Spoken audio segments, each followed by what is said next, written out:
Hey guys, tonight we step into the endless horizon of the Atlantic Ocean, a place where the winds were not only shaped by nature but also by the unimaginable forces of human cruelty. The seas were silent, yet they carried whispers of the thousands who would never return. You probably won't survive this, but then again, no one who embarked on the Middle Passage did either. So, before you get comfortable, take a moment to like the video and subscribe, but only if you genuinely enjoy what I do here. Feel free to drop your location and local time in the comments. I'm always curious where in the world you're watching from. Now, dim the lights, maybe turn on a fan for that soft background hum, and let's ease into tonight's journey together. It's hard to imagine, but once upon a time, the Atlantic wasn't just the expanse that divides continents. It was a highway of horror. For centuries, ships crept across these waters, with human cargo locked below decks, chained, terrified, and ready for a fate that was unimaginable to the many who saw only the calm, endless waves. The vast ocean carried more than its usual weight during the 16th to 19th centuries. It carried the screams of millions of enslaved Africans, and the heavy, silent guilt of those who sent them on their journey. The Middle Passage. The name alone sends shivers down the spine. This was the stretch of ocean that saw the forced transportation of Africans from their homeland to the brutal plantations of the Americas. But don't let the serenity of the sea fool you. Below the surface, in the belly of the ship, something much darker stirred. And while the ocean's winds were steady and constant, the storm that raged inside the ship's hold would change the course of history forever. Historians still argue whether the loss of life during the Middle Passage was entirely due to neglect, disease, or the sheer cruelty of it all. One thing remains clear: the Atlantic Ocean has always been a silent witness to these horrors, and despite the calm of the water, nothing could have been less peaceful. We shift now from the vast, empty expanse of the ocean to the soft, untouched shores of Africa. Imagine standing on the edge of a vibrant coastline, the sounds of waves crashing gently against the sand, the air heavy with the smell of salt and life. It's a place where, for thousands of years, the rhythm of the land moved in harmony with the earth. But for many, this quiet, serene scene would soon be shattered forever. The enslaved Africans who were destined for the Middle Passage did not know what was coming. Some were captured in sudden raids, others through deceitful promises. The shores that had once been a peaceful escape now became the scene of desperate and violent encounters. The ships that anchored at these coastlines were not there to bring prosperity. They were there to carry human beings away from everything they knew. The slavers' ships, floating on the horizon like blackened, foreboding shadows, took their time. Before they could set foot on the shore, African villages were ravaged, the weak and strong alike rounded up, and the enslaved were shackled together. The very air would have been thick with the scent of fear, of desperation, and of defiance, as those who would be taken aboard the ships were torn from their homes, their families, their lives. Despite the brutality, historians still debate the level of resistance during this initial phase. Some argue that the Africans, in their desperation, fought back fiercely, while others contend that the ships were masters of manipulation, using alliances and trickery to lure people aboard. But what remains clear is the overwhelming nature of the journey ahead. Once on board, there would be no escape, no respite. Yet, it was here, at these beaches, that one of the most overlooked aspects of the trade occurred. Slavery was, in many ways, a matter of logistics. Ships were prepared not only for the transportation of goods but for the shipment of humans, whose lives were bartered like cattle. As the chains clicked into place, the first part of the journey, the most horrifying one, began. The sounds of the shore, the cries of those taken and left behind, mingled with the growing hum of anticipation from the waiting vessels. This was not a quick transition, but a slow, agonizing build-up to what was to come. Imagine the hull of a ship as it creaks and groans under the weight of its human cargo. Below deck, it's as if the world has gone silent. The air is thick, oppressive, and warm. There's a suffocating stillness in the cramped hold, punctuated only by the sound of desperate breathing and the occasional moan from the bodies packed tightly together. These are the sounds of despair, sounds that would soon become the echoes of history itself. On these ships, the journey had barely begun, but already, many knew that survival was a question they could not answer. Forced to lie next to each other, sometimes shackled, sometimes not, they were packed so tightly that they could not move. There was no room to stand, no space to stretch. For the duration of the voyage, they would remain in the dark, far below the decks, unable to see the sky, to feel the sun, to know when or if they would ever touch land again. Historians still debate the exact conditions on board the ships. While some argue that captains and crews took extra precautions to ensure their human cargo survived the voyage. After all, enslaved Africans were seen as valuable commodities. Others claim that the conditions were intentionally brutal, designed to break the will of the captives even before they arrived. There were diseases, rampant sickness, and a complete lack of basic hygiene, which meant that many of the captives would perish long before they reached their destination. Yet, amid this suffering, there were strange and unlikely forms of resistance. Some tried to starve themselves, refusing to eat the meager rations they were given. Others began to sing, not in hope of rescue, but to comfort one another, to remind themselves of the lives they left behind. This act, simple yet profound, became a way of reclaiming some of their humanity in the face of unimaginable cruelty. And still, beneath it all, there was the faint sound of the waves outside, a constant reminder that the ocean, in all its beauty, was both their prison and their tormentor. The water, which once represented freedom, had now become the barrier between them and whatever lay ahead. As the ship cuts through the endless waves, the horrors beneath deck continue unabated. The stench of sweat, urine, and vomit fills the air, mingling with the salt of the sea that relentlessly beats against the wooden sides of the vessel. You can almost hear the cries for help, muffled and stifled by the cruel confines of the ship's belly. Yet, for all its noise, the ship is still. The world outside is nothing but a blur of water, calm one moment, violent the next. But within the dark hold, the worst of human suffering unfolds. People are packed so closely that the air becomes unbearable, the heat stifling. And yet, this is nothing compared to the silence that wraps the captives like a blanket, quiet except for the whispers of the faintest pleas for mercy and comfort. There are no real answers, no hope for escape. The days stretch endlessly, one indistinguishable from the other. Historians continue to argue about the physical toll this journey took on the enslaved. Some insist that conditions were merely the result of ignorance and mismanagement, while others believe it was deliberate neglect meant to break both the body and the spirit. What is universally agreed upon is the terrible toll the conditions took on both the captives' physical and mental health. Disease spread like wildfire, smallpox, dysentery, and other illnesses ran rampant. If a person fell ill, they were left to die, alone and uncared for, in the darkest corners of the hold. But not everyone succumbed to the misery. In some rare moments of clarity, amidst the sickness and despair, the captives found a way to hold on.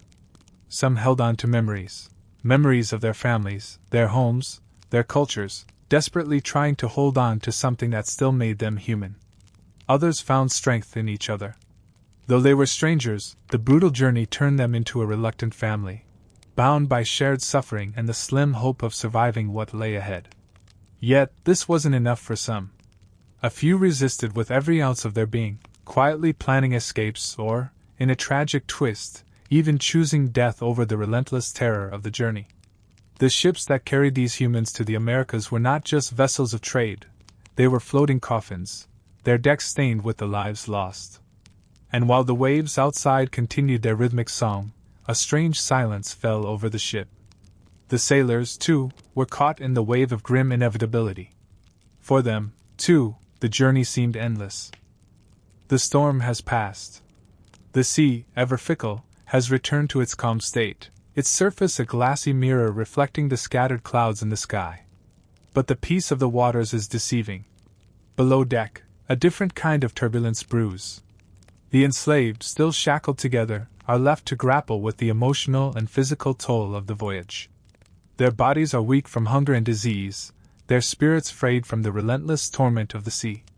Yet it is here, in these grim conditions, that the most haunting question arises: could anyone survive the brutality of this passage? Historians continue to argue the psychological toll of the Middle Passage. Was it the trauma of the journey itself that broke the spirits of the enslaved, or was it the relentless, dehumanizing treatment that stripped them of their humanity? The uncertainty of this question lingers in the air, as scholars debate whether the psychological scars of the Middle Passage were more haunting than the physical ones. Either way, the aftermath is clear. The journey didn't just rob the enslaved of their bodies, it stole their souls, leaving behind only the shadows of who they once were. But amidst the suffering, there are moments of defiance. Against all odds, some captives manage to escape the mental shackles of despair. Despite being chained to the ship, their minds remain free. It's in these brief flashes of mental rebellion, when they refuse to surrender to the fear, the pain, and the hopelessness, that their humanity remains untouched. One could almost say it was a quiet, internal victory, an affirmation that the enslaved were still human, despite being treated as property. But for those who gave in to the terror of the journey, death was often a more merciful release. The bodies of the fallen, those who had succumbed to the disease or the mental torment, were unceremoniously thrown overboard, swallowed by the very ocean that had borne them to their fate. To the sailors, it was a grim routine. To the enslaved, it was another terrifying reminder of the fragility of life aboard these ships. Yet, as the days stretched into weeks, some began to feel the faintest stirrings of hope. The sight of land in the distance, though still far off, became a beacon of something they couldn't yet touch: freedom, survival, escape from the suffocating darkness of the hold. But there was no celebration in sight. The land that awaited them was not one of salvation. It was a new, even darker kind of prison. The ship moves closer to land, its slow, almost deliberate approach marking the end of the voyage for the enslaved. The waters, which once seemed to hold the weight of every human soul aboard, now seemed to stretch endlessly, refusing to part for those who still cling to life. Yet the land, that distant promise of freedom, is now within reach. It looms on the horizon, like a mirage, both a relief and a looming nightmare. Historians still argue whether the sight of land sparked hope or dread among the captives. For some, it was the promise of survival, the first tangible glimpse of life after what seemed like an eternity of suffering. For others, it was the beginning of a new nightmare, the horrifying realization that this was not the end of their ordeal, but merely the beginning of something far worse. The shores of the Americas held no kindness.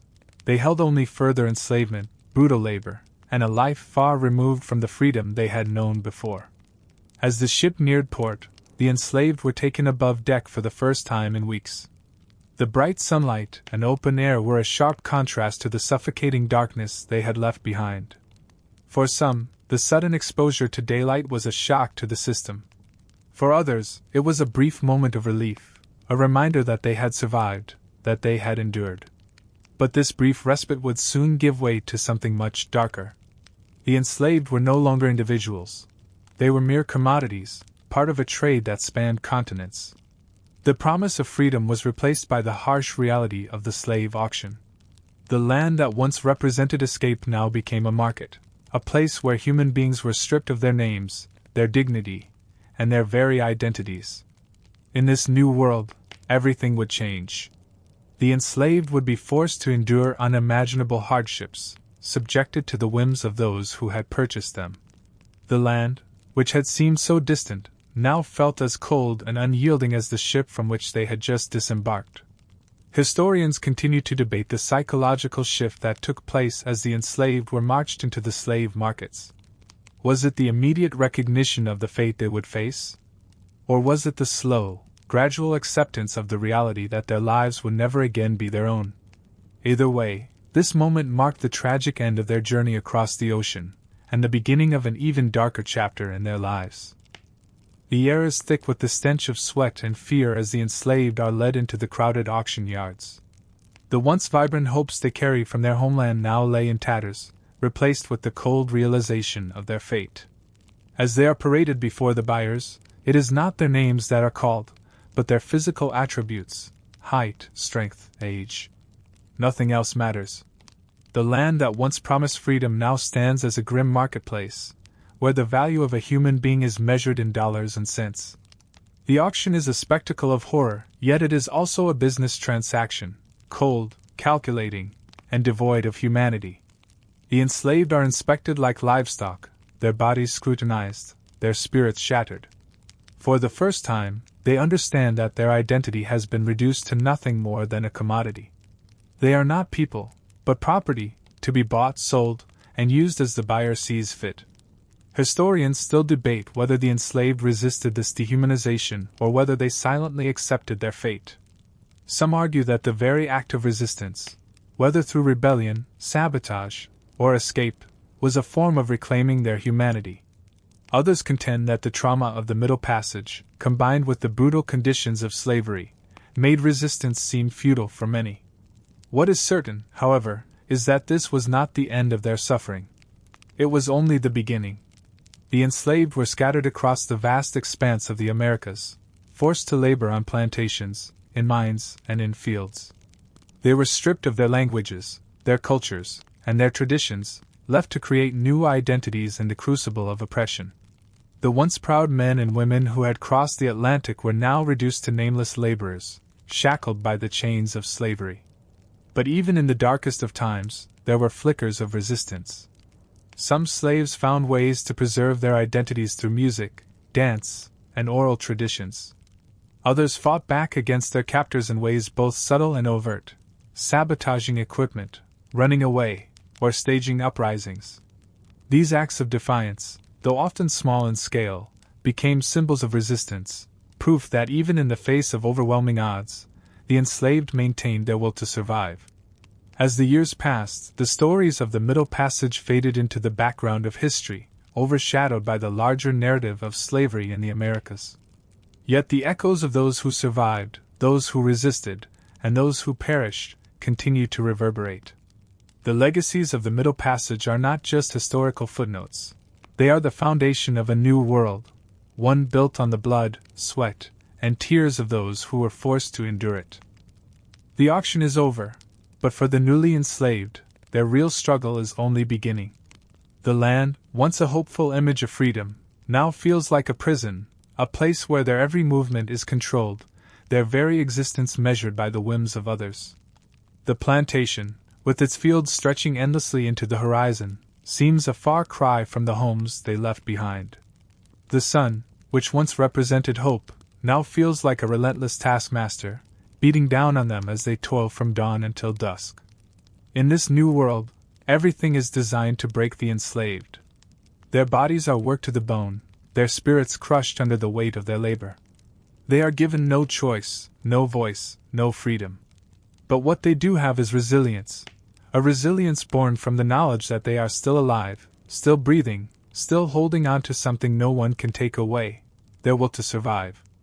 Historians debate whether the enslaved ever truly accepted their fate. Were they able to find peace in their new reality, or did the trauma of the Middle Passage, combined with the brutal conditions of their new life, leave them forever scarred? What is clear, however, is that survival itself became an act of resistance. Each day they lived, each day they fought to hold on to their humanity, was a victory.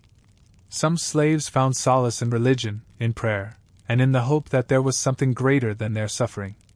Others clung to the memories of their homelands, their families, and the traditions they had once known. Despite everything that had been taken from them, they found ways to hold on to who they were. But this was not easy.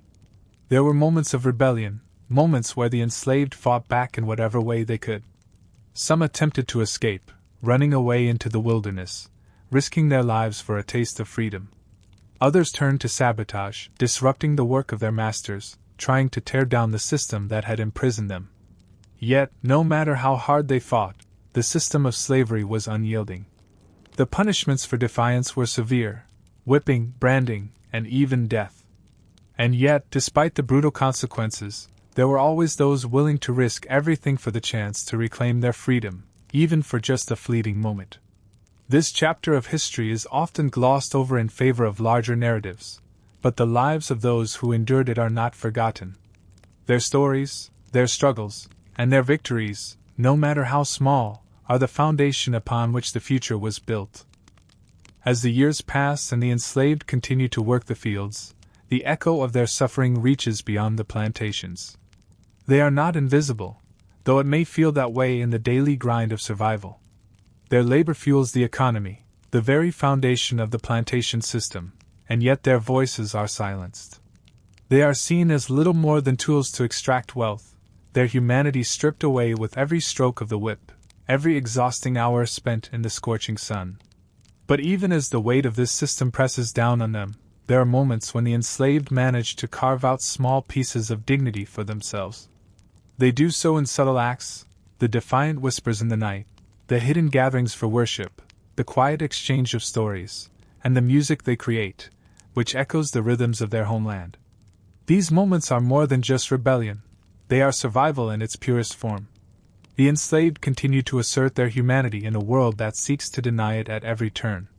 Historians still argue about the role of cultural preservation among the enslaved.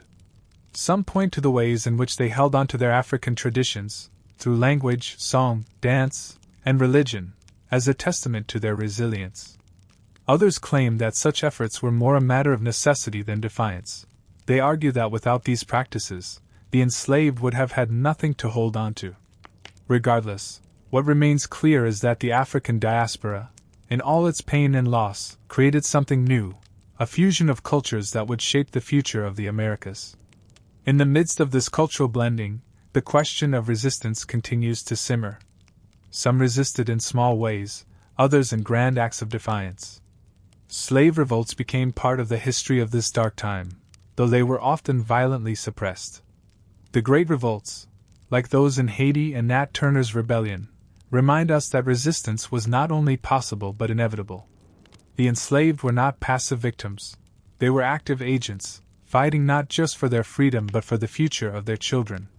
But even when revolts failed, they left behind something far more powerful than the immediate consequences, a message that would resonate through the generations.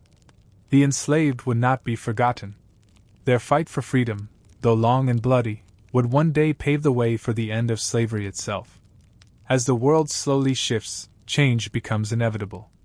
The system that had once seemed unbreakable now begins to show signs of strain. Movements for abolition grow stronger. The enslaved, once mere tools for labor, are now seen as a threat, a force that can no longer be ignored. The whispers of revolution become louder. Abolitionists, inspired by the courage of the enslaved and the injustices they endure, begin to rally. The voices of those who had been silenced for centuries are finally starting to be heard, though the path ahead is far from smooth. The battle for freedom is no longer just about surviving the daily torment of the plantations. It's about fighting for a future where the shackles of slavery are no longer the defining feature of existence. The fight for abolition takes on many forms: passionate speeches, underground movements, and networks like the Underground Railroad, where brave souls risk their lives to help others escape. The movement becomes a rallying cry for justice and equality, reaching all corners of society. But even as hope begins to swell, so too does the resistance from those who benefit from the system of slavery. It becomes a battle not just of ideologies, but of survival for the enslavers and the enslaved alike. Historians still argue whether the abolitionist movement was driven more by moral outrage or economic necessity. Some believe it was the moral crusaders, the ones who truly believed in equality and human rights, that were the primary force behind the movement. Others claim it was the economic realities of slavery that pushed the issue to the forefront, as the system became increasingly untenable in a changing world. Regardless of the motivations, the final result was the same: the institution of slavery could not survive forever. Yet, even as the forces of abolition gained momentum, it is crucial to remember that the battle was never simple. The enslaved, who had already endured unimaginable horrors, were faced with the possibility of being torn apart once again. Their lives had already been scattered, and their futures were uncertain. Some might have hoped for peace, for a return to the homes they had lost, but in reality, their freedom would come with its own set of challenges. The emotional scars, the trauma, would not disappear overnight. But there were victories. Each small act of rebellion, each escape, each act of defiance, contributed to the growing resistance against the institution of slavery. The Middle Passage itself, that endless stretch of ocean that had claimed so many lives, would eventually become a symbol of both horror and hope. The enslaved may have been denied their freedom for generations, but they had not been defeated. The final leg of this journey, freedom, would not come easily. The enslaved would not simply walk out into a world of open arms. But as the tides of history began to change, the promise of something better became clearer. Freedom, at long last, was on the horizon, though it would take time, sacrifice, and even more struggle before it could truly be realized. The day finally arrives, the day of liberation. The heavy chains, the constant oversight, the brutality, and fear, all those oppressive forces that defined the lives of the enslaved for so long, are officially broken. The proclamation is made, the laws are passed, and the enslaved are freed. But freedom, it turns out, is not as simple as it seems. For the newly freed, the world is both a place of endless possibilities and deep uncertainty.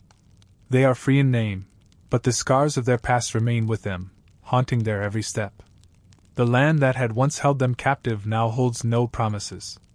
The South, the very place that was built on their labor, is not ready to embrace them as equals.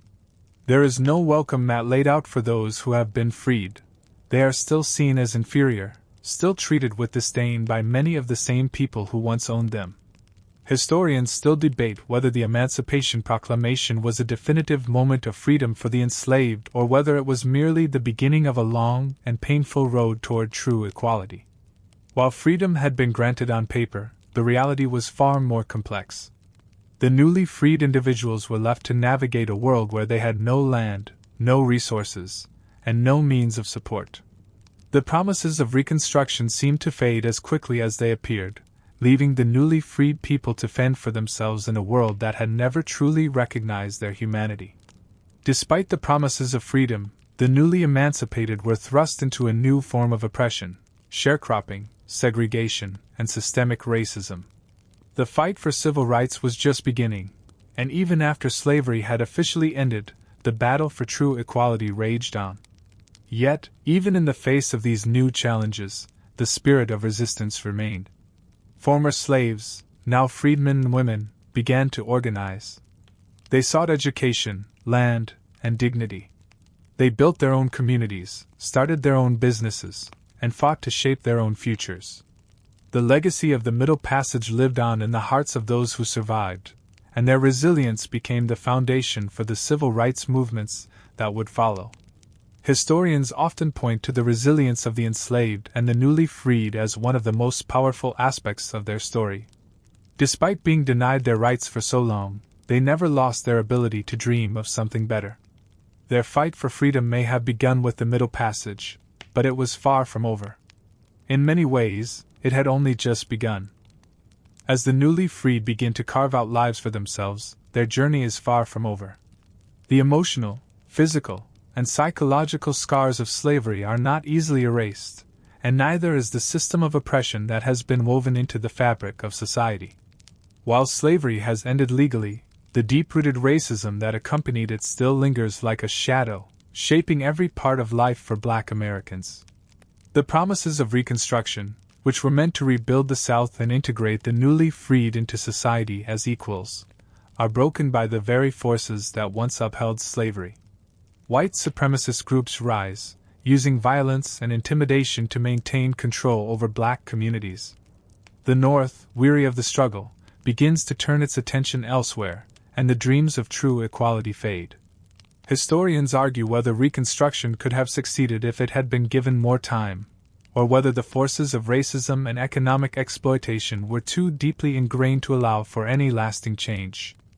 Some say that the failure of Reconstruction led to the rise of segregation, the Jim Crow laws, and a new, more subtle form of oppression.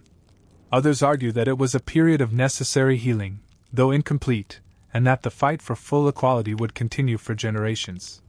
But even in the face of these hardships, the spirit of resistance remains. The formerly enslaved, now free, continue to fight for dignity, for their place in society, and for their rights as citizens. They form their own schools, churches, and communities. They take pride in their accomplishments, knowing that every small victory is a step toward the future. It is a testament to the resilience of the human spirit that, despite everything, they refuse to be broken. Yet, as the years roll on, the memory of the Middle Passage fades in the collective consciousness of the nation. The horrors of the journey across the Atlantic, the suffering endured by millions, and the legacy of the slave trade become footnotes in history. The voices of the survivors, and the stories of those who perished, are often left unheard. But those who remember, who continue to tell these stories, who continue to fight for justice, keep the memory alive. Historians still argue about the best way to remember the Middle Passage, and how to ensure that its legacy is not forgotten. Some advocate for more education, others for greater acknowledgement of the role it played in shaping the modern world. What is clear is that the legacy of the Middle Passage continues to shape the identity of the descendants of those who endured it. The years that followed the end of slavery saw a nation grappling with its past, yet choosing to bury it in the depths of history. But for the descendants of those who were forced into the Middle Passage, the memory of the voyage never truly fades. It is a part of their identity, woven into the very fabric of their lives, a reminder of both the horrors they have endured and the resilience they have inherited. The descendants of the enslaved, now part of a new generation, carry the weight of history with them. They march in the footsteps of their ancestors, determined to honor their legacy while pushing for a better future. The Middle Passage, which for so long was a story of loss and trauma, has become a symbol of endurance and survival. It is a testament to the strength of those who endured it, and to the courage of those who fought for freedom long after the ships had sailed.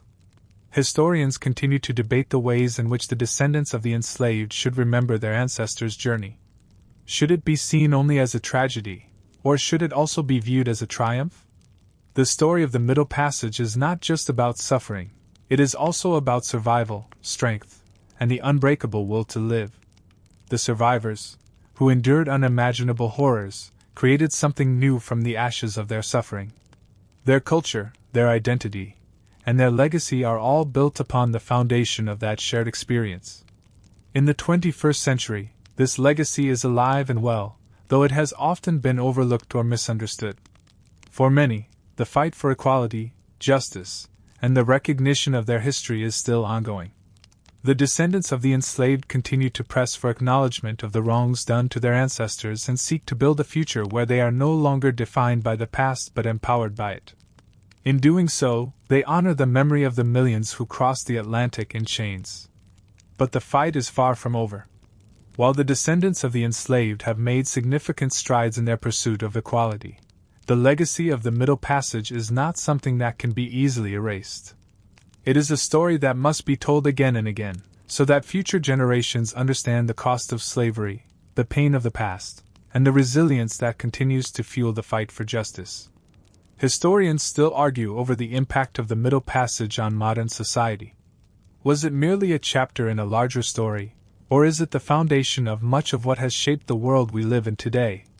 What is clear is that the legacy of the Middle Passage is far from over, and the story it tells is one of strength, survival, and the ongoing fight for freedom. As the descendants of the enslaved continue to move forward, they carry with them not only the trauma of their ancestors' past but also the strength to reshape the future. The Middle Passage, though a symbol of inhumanity, also represents an unbreakable resilience, a testament to the fortitude of a people who were never meant to survive the journey yet did. In modern times, the descendants of those who crossed the Atlantic in chains are reclaiming their history, fighting for a place at the table of history where they were once excluded. The voices of the enslaved, once silenced by time and oppression, are now being heard louder than ever before. From scholars to activists, from artists to community leaders, the story of the Middle Passage is being told with renewed urgency and strength. It is no longer a story of forgotten people, it is a story of survival, resistance, and triumph. Historians continue to argue the role of memory in this ongoing fight for recognition. Some believe that the truth about the Middle Passage has been obscured for too long, while others argue that the story has always been present, just waiting to be rediscovered. Still, others question whether focusing on the past is the right path forward. Should the descendants of the enslaved look ahead, or is it crucial to remember and honor their painful history to understand their place in the world today? In communities across the world, monuments are erected, Museums are built, and the names of those who died during the Middle Passage are being remembered in ways that were unimaginable just a generation ago. The fight for justice, though far from complete, is taking on new forms, from reparations debates to increased representation in politics and media. For the descendants of the enslaved, this is about more than just recognition. It is about restoring their dignity and ensuring that their history is never again erased. Yet, even as progress is made, the memory of the Middle Passage remains a somber reminder of the depths of human cruelty and the resilience that emerged in the face of it. It is a history that must be remembered, not as a way of dwelling in the past, but as a means of forging a better future. The descendants of the enslaved carry that responsibility, and they do so with the understanding that their story is not just theirs, it is the story of all humanity. Historians still argue the impact of the Middle Passage on modern racial dynamics. How does the legacy of slavery continue to shape global culture and the struggles for racial justice today? While some believe that the passage of time has mitigated the effects, others see the continuing fight for equality as proof that the scars of the Middle Passage have never truly healed. This conversation is ongoing, and it is one that must continue to be heard, as the world works toward a future where the pain of the past no longer defines the possibilities of tomorrow. The Middle Passage, once a tale of inescapable suffering and despair, is now woven into the ongoing tapestry of global history. It is no longer just a grim chapter of the past but a living memory that continues to shape how we view ourselves and each other. The survivors, those who were carried across the ocean and forced to endure the unimaginable, are long gone. But their stories, their suffering, and their resilience remain. Their descendants, though scattered across the world, are bound together by this shared legacy. Today, the descendants of the enslaved continue to fight, not just for their rights, but for the recognition of the immense contributions their ancestors made in the face of such overwhelming adversity.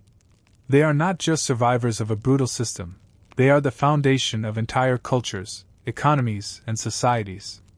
They are the creators of art, music, literature, and language that have enriched the world in ways that are still too often overlooked.